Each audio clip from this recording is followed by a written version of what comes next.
रही है। आज हमने यहाँ पर लगभग 77 करोड़ 66 लाख रुपए के विकास कार्यों के शिलान्यास भी किए हैं और उद्घाटन भी किए हैं, जिसके अंदर कुल 78 करोड़ 2,37,000 रुपए की लागत की 13 परियोजनाएं हैं जिनका उद्घाटन और शिलान्यास किया है। इसमें 10 करोड़ 35,65,000 रुपए की लागत की 5 परियोजनाओं का उद्घाटन हुआ है और इसमें 67 करोड़ 66,72,000 रुपए की लागत की 8 परियोजनाओं का शिलान्यास हुआ है। 8 परियोजनाओं का शिलान्यास किया है और 5 परियोजनाओं के उद्घाटन किए हैं जो बड़े काम थे। जैसे शेखपुरा में खरीद केंद्र का उद्घाटन हुआ है और पन्नीवाला रुल्दू से पन्ना खोखर सड़क उसका उद्घाटन हुआ है। सुखेड़ा खेड़ा से आसा खेड़ा सड़क उसका उद्घाटन हुआ है। गांव नौरंग से असीर सड़क उसका उद्घाटन हुआ है। गांव मल्लिकापुर जांडवाड़ा जट्टा मार्ग से रामपुरा बिश्नोइया सड़क उसका उद्घाटन हुआ है और जिनका हमने शिलान्यास किया है। ऐसी परियोजनाएं जो लांबी में राजकीय महाविद्यालय गोरीवाला का जो 24 करोड़ रुपए की लागत से बनेगा उसका शिलान्यास किया है और 26 उप स्वास्थ्य केंद्रों के भवनों के निर्माण का शिलान्यास किया है जो लगभग 14 करोड़ 43 लाख रुपए की लागत से बनेंगे। और सिरसा में हमने 4 ब्लॉक पब्लिक हेल्थ यूनिट्स के निर्माण का भी शिलान्यास किया है। एलनाबाद में अनाज मंडी के विस्तार, सब्जी मंडी और लक्कड़ मंडी के निर्माण का भी हमने आज शिलान्यास किया है ताकि आम पब्लिक को इसका लाभ मिले। गांव धोतड़ में खरीद केंद्र के निर्माण का भी हमने आज शिलान्यास किया है। गांव कमाल में खरीद केंद्र के निर्माण का भी हमने शिलान्यास किया है। गिद्दड़खेड़ा और गंगा गोदिया संपर्क सड़क का भी निर्माण का आज हमने शिलान्यास किया है। जल्दी वो भी बन करके तैयार हो जाएगी।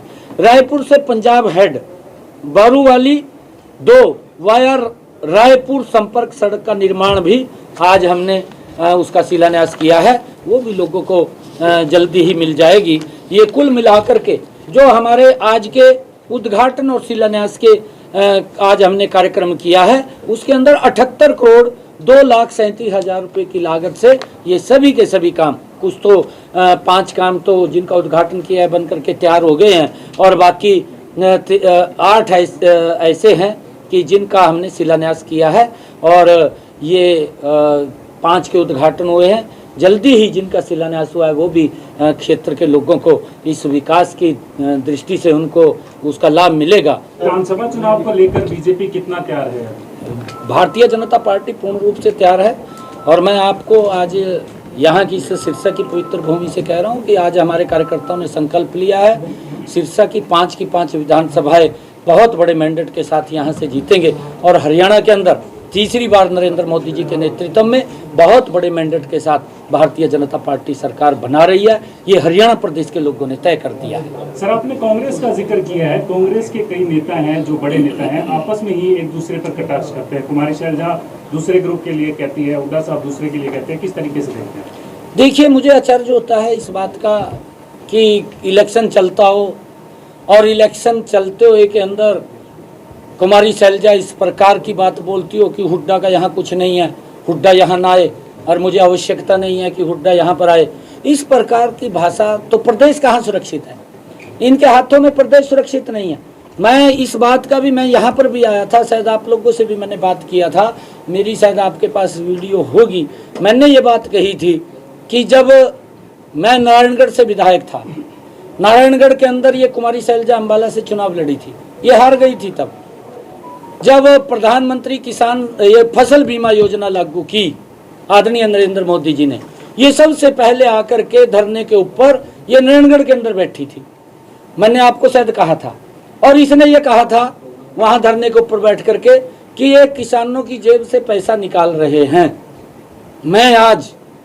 मैंने उस दिन भी कहा था, आज भी कह रहा हूँ, मैं कुमारी शैलजा को ये बात पूछना चाहता हूँ, आप धरने के ऊपर बैठी थी, आज 10 वर्ष के बाद, आपका भी 10 वर्ष का उस टाइम शासन रहा था, उस सरकार के अंदर साझीदार थी आप, केंद्र के अंदर प्रदेश में सरकार थी, और आपकी सरकार ने 10 वर्षों में किसान की फसल का अगर खराबा हुआ है कितना पैसा दिया बताने का काम करें।